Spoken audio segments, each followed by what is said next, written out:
This is CBC Vancouver News.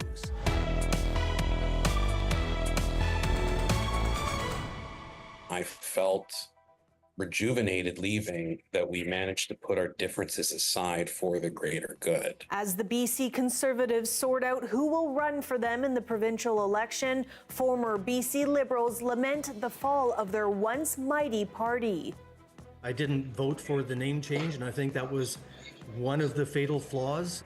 Plus, I actually have to book someone to work in the store every Sunday because I don't know if I'm going to make it on the ferry to open the store in time. long weekend warning. Expect a busy Labor Day holiday on BC ferries. And it's really important that we hear their concerns, their financial pressures. amid massive project cost overruns and big staff expenses, Metro Vancouver wants to hear your concerns about its spending. Hello, thanks for joining us. I'm Janella Hamilton. It has been a tumultuous week in BC politics after BC United leader Kevin Falcon made the bombshell announcement to suspend his party's campaign and back BC Conservative leader John Rustad. Our legislative reporter Katie DeRosa has more on which BC United MLAs may be brought into the Conservative fold. BC Conservative campaign manager Angelo Isidoro says he's aiming to finalize the full slate of candidates by Labor Day, so just a few days away, perhaps a tentative announcement coming early next week. It could mean that some of the BC Conservatives' 83 candidates could be dropped in favor of more established BC United picks, but the majority of people on the chopping block are the 57 BC United candidates. From the list of 10 incumbent BC United MLAs, the Conservatives are courting 4. Ian Patton, he's the MLA for Delta South, Peter Millibar from Kamloops North Thompson, Tom Shapitka in Kootenay East, and Trevor Halford in Surrey White Rock. But some former cabinet ministers from the BC Liberals will not be brought into the Conservative fold. Todd Stone and Shirley Bond have said they are not running again, and Mike Bernier says he may run as an independent. Another BC United candidate, Megan Bream, she was running in Esquimalt-Colwood. She says she rejected an offer from the Conservatives to join their slate. I said, though there are areas we can agree on, there's certain areas that I am unsure of we can agree on, and I don't want to, I have some ethics and some morals that there's some points in there that I'm not comfortable with. Meanwhile, former BC Liberal cabinet ministers Mike de Jong and Terry Lake say they're devastated by what's happened to the party that once dominated BC politics for 16 years. The people that made the decisions, and in this case, Kevin Falcon was very much at the forefront of the decision to change the name of his party, will now be held and have been held accountable, and people have reflected on that, and the results speak for themselves. Now, the deadline for candidates to change parties or declare as independents is September 28th, and the election is October 19th. That's Katie DeRosa reporting. Amid the political upheaval, a new Angus Reid poll shows that BC United's withdrawal from the campaign has leveled the playing field between the BC NDP and the BC Conservatives. New data shows the Conservative Party of BC having 44% of support and decided and leaning voters, while the BC NDP have 43%. The BC Greens have support from 10% of those voters. Among British Columbians, 1 in 10 say they are currently undecided with no lean to any particular party. This was an online sample of just over 1,000 BC adults from Wednesday to Friday, with an estimated margin of error of plus or minus 3 percentage points. In Greater Victoria, Mounties say 2 people are dead and 2 others are in critical condition from a suspected drug overdose. Just after 6 this morning, emergency responders were called to the parking area for Taylor Beach in Machosin. Witnesses reported a group of people in medical trouble.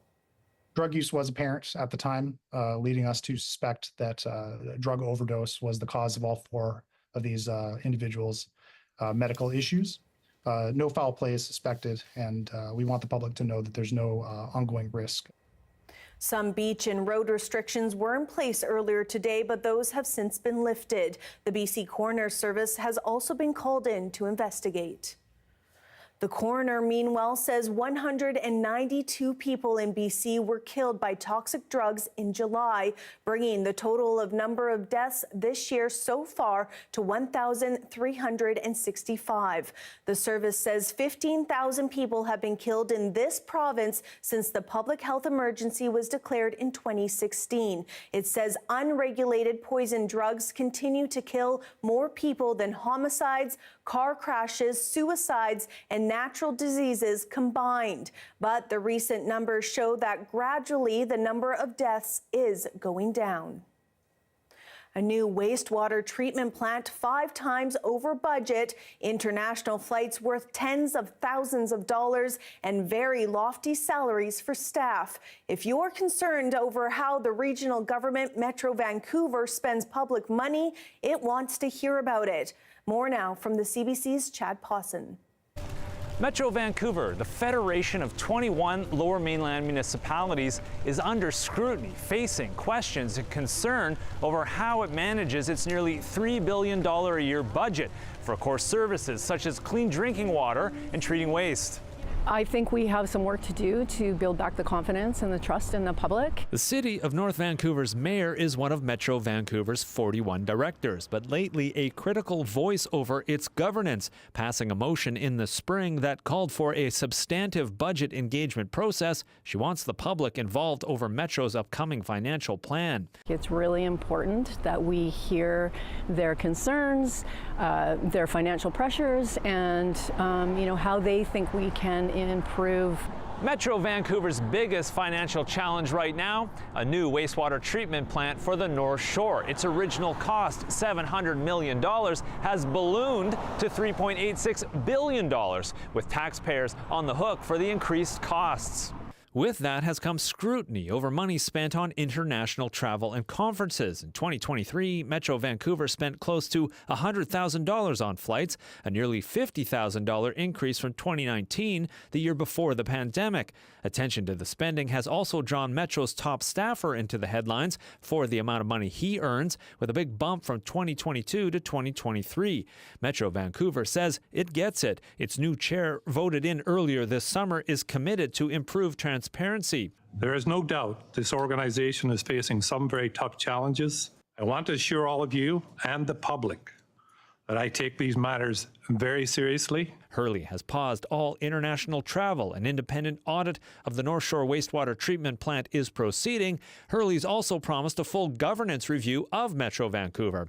Patrick Johnstone, new Westminster mayor and Metro board member, says Hurley has struck the right tone. The public is asking us to be more accountable, to be more transparent, and to open up some of the things that are sometimes hidden in Metro Vancouver. All of Metro Vancouver's services cost on average $698 per household. In 2025, that amount is expected to increase to $774, but new levies will also be added to that to begin paying for the North Shore wastewater treatment plant, between $80 and $150 per household. Now, before this is all finalized, residents will have their chance to have a say in these costs and what the priorities for Metro Vancouver should be. An online survey is available until September 16th. Chad Pawson, CBC News, North Vancouver. Well, we're heading into the final long weekend of summer, and BC Ferry says this year has been busier than last. It recommends passengers to plan ahead for this Labor Day long weekend, whether they have a reservation or not. Michelle Morton reports. Tim Clapp is the co-owner of this bookstore on the Sunshine Coast and says he travels between Gibsons and Vancouver every Sunday. I've even been trying to rearrange my schedule so I can maybe even go up on Saturday night, because I know that it's going to be such a gong show on Sunday. He says it's challenging to get a reservation because they sell out far in advance. I actually have to book someone to work in the store every Sunday because I don't know if I'm going to make it on the ferry to open the store in time. So, we have to have someone else all summer in the shop so that it's not dependent on me. BC Ferry says reservations for its peak times were selling out quickly ahead of the long weekend, and that it allocates up to 85% of vessel space on major routes for bookings. It's really important with our reservation system that we have a fine balance between giving people the certainty that they can get where they need to go when they need to get there, and also making sure we've got space for people who might choose to drive up, who can't buy reservations, or who have emergencies. He says the volume of passengers has continued to increase over the past 3 years, and BC Ferries is seeing another record one. Last summer, BC Ferries faced criticism for service disruptions due to staffing shortages. And to prepare for this year, it said it increased the number of sailings, reduced fees, and hired more staff. It's improved quite a bit in my experience. I do foot passenger and I also drive a lot. So yeah, I've noticed it's better. It's much better. Depending on when I travel, if I know it's going to be busy, I will 100% make a reservation. If you do have a reservation, BC Ferry says the cutoff time is 30 minutes before sailing. And if you cannot make a reservation, it recommends taking transit or boarding as a foot passenger. Michelle Morton, CBC News, Vancouver. Plenty of people will be hitting the beaches this long weekend, many down in White Rock. And those visiting the city's famous pier will see a path that's more accessible. The CBC's Pinky Wong went to take a look. 1, 2, 3, let's open the pier. We're at the White Rock Pier, where the accessibility mat has finally been completed to provide a smoother service for people with accessibility needs. It's a sense of security. I don't have to worry about being projected out of my chair because I'm going to hit a different level of uneven plank. I know I still feel some of the bumps, but it's definitely smoother than going on the other side. While the mat is only on one side of the pier, many people who have been here have noticed a difference. I was just saying to my husband how wonderful it is because typically with the boards and the spacing, my front wheels fall in. So this is super nice. It's a nice adjustment. For somebody in a manual wheelchair like me, it makes a world of difference. It's much nicer for the stroller with the mat. It's less wobbly. And better for their necks too, right? If it's really bouncy, because I got a 7-month-old. This is much better. Usually we come down here and I start way at the end there and we come and it's an enjoyable walk. And then when we come to the pier, we usually turn around because obviously it's not very accessible with a wheelchair. So this is the first time we've been on this in a while. And yeah, it's great. The City Council approved the project on July 15, and several planks were replaced before the mat was being installed on Tuesday. It was approximately going to cost about $100,000. The council took action by seeking donations from community organizations to help offset the costs. The mat from start to finish is approximately 470 meters long. Pinky Wong, CBC News, White Rock. With just 7 weeks until the provincial election, BC United candidates are pondering their future now that the party's campaign has been halted. For some, it means our politics are now more polarized. Speaking to CBC News by phone, former BC Premier Christy Clark shared her views. I've been a proponent of putting the coalition back together. Absolutely, because it's, since 1952, since W.A.C. Bennett, that's the only way we've been able to kind of make sure that the NDP don't wind up in power in British Columbia. But it really has always been a coalition. There's always been Conservatives and Liberals fighting each other like crazy in federal elections and then coming back to provincial elections and working together. That's what I devoted my political career to. And it worked. It worked. I thought we did a good job, and Gordon Campbell's government before me. I wonder how well it will work when there really isn't any coalition anymore. It's just, one party on the right, one party on the left, and people increasingly polarized. And other longtime BC Liberals who served with Christy Clark are lamenting the fall of their once mighty political machine. Former Finance Minister Mike de Jong and former Health Minister Terry Lake spoke with host Michelle Elliott on BC Today. What do you make of where the BC Liberal Party has gone? Well, I'm quite devastated, really. I didn't vote for the name change, and I think that was one of the fatal flaws. The first leadership was maybe the beginning of that. But when Mike says the name doesn't matter, it actually does. because most people aren't paying attention to the policies until the very end, perhaps. Most people just associate the name with a sense of who that party is in their head without knowing a lot about it. So the name actually matters. So when you ask people who they're supporting, if they support the NDP, they're going to say the NDP. If they don't like the NDP and you say Conservative, they're going to say Conservative because they had no idea what the BC United Party was. If BC Liberal had been the choice, I suspect those polls would have been quite different. And Mike, to you, what are your thoughts? You've been with a party for so long. What do you think now of where it's gone and ended up? A guy like me, and to a certain extent, Terry, you can't help but be nostalgic. I ran 8 times, was elected 8 times under a particular party banner, and was proud to do so.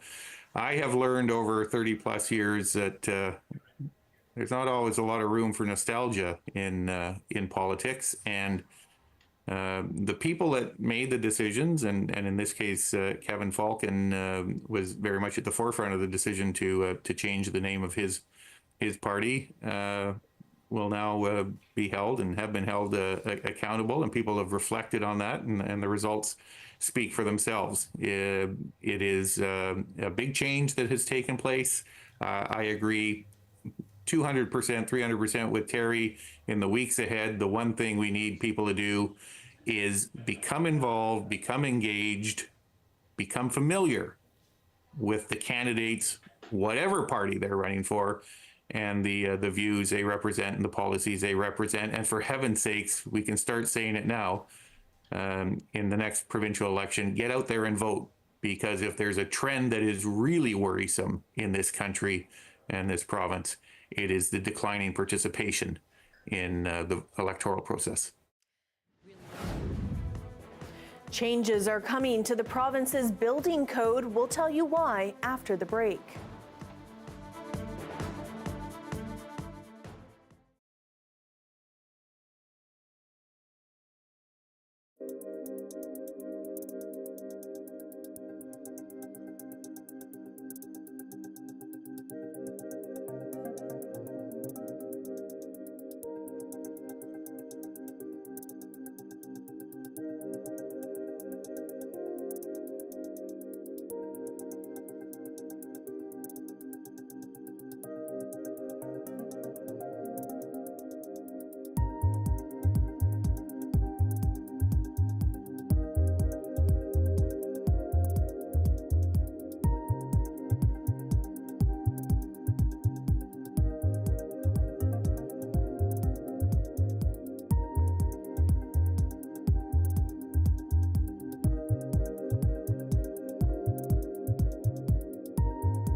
The BC government has announced changes to the province's building code. It's meant to spur more low and mid-rise multifamily buildings by allowing just one stairwell rather than the minimum 2. But as Rob Easton reports, that has BC's fire chiefs worried.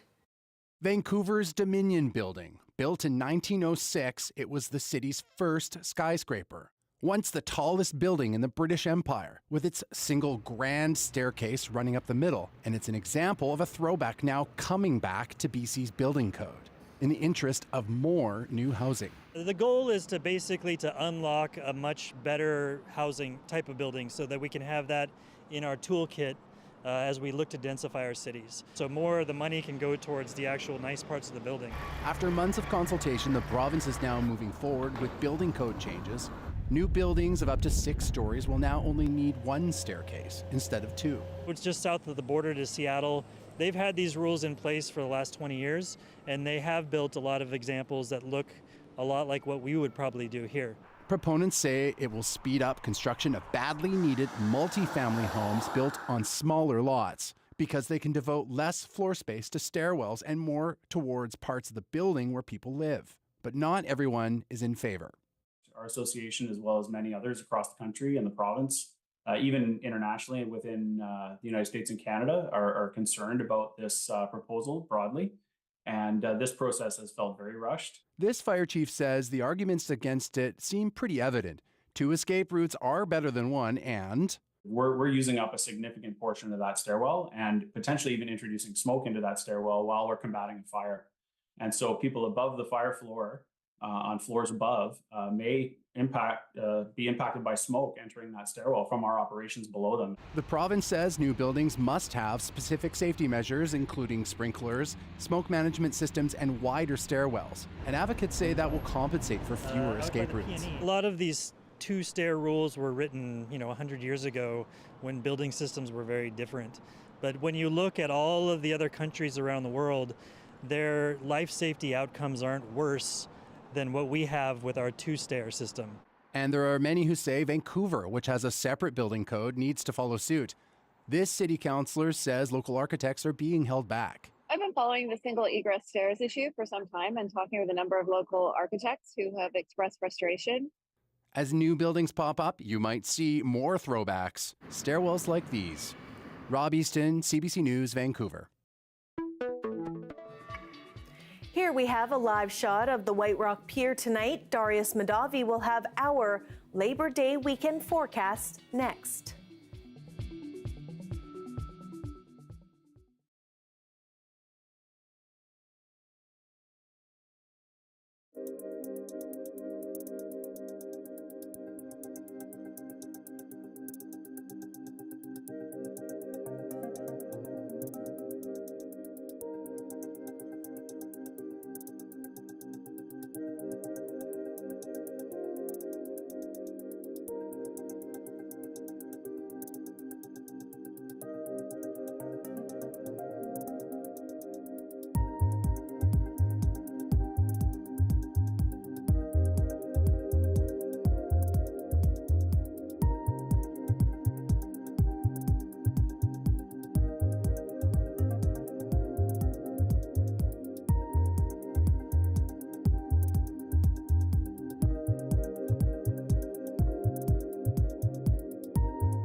The weather update is brought to you by Direct Buy Furnace. To cool and clean the air in your home, call Direct Buy Furnace. Installing Trane, the most reliable heating and cooling brand.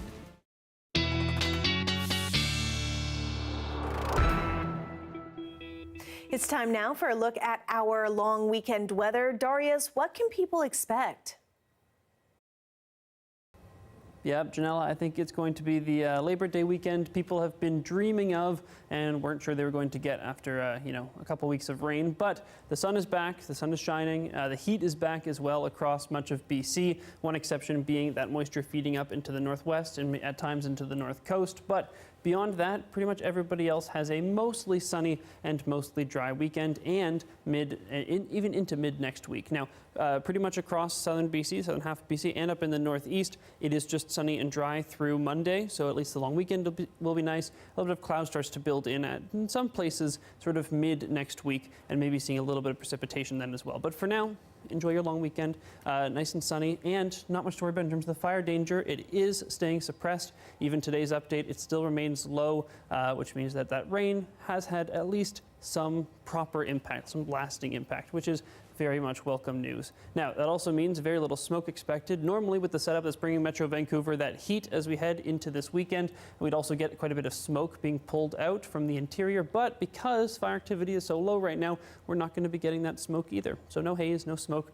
So very pleasant weekend, pretty much in all regards. Now, temperatures are going to continue to climb over the next few days before sort of topping out as we get into the late weekend or late long weekend, falling a little bit, especially up in the northwest, but also a little bit, just a few degrees down in the southern interior as well. But again, overall, just very pleasant right through. In terms of conditions across the province, lots of sunshine still for the southern half of the province. A little bit of cloud. This should be clearing up sort of midday, that bit of cloud. Same thing for Terrace, or maybe lasting a little bit longer. But generally, again, nothing but sunshine, nothing but temperatures a little bit above seasonal. And if we zoom into Vancouver, Janella, we've got lots of sunshine on the way. We've got that humidity that's going to make it feel even warmer. And any cloud that we do have is going to be fairly short-lived, even as we get into the middle of next week. Thanks, Darius. That is your late news for Friday, August 30th. Thank you so much for watching. For news on the go at any time, visit our website at cbc.ca/BC. We'll see you tomorrow.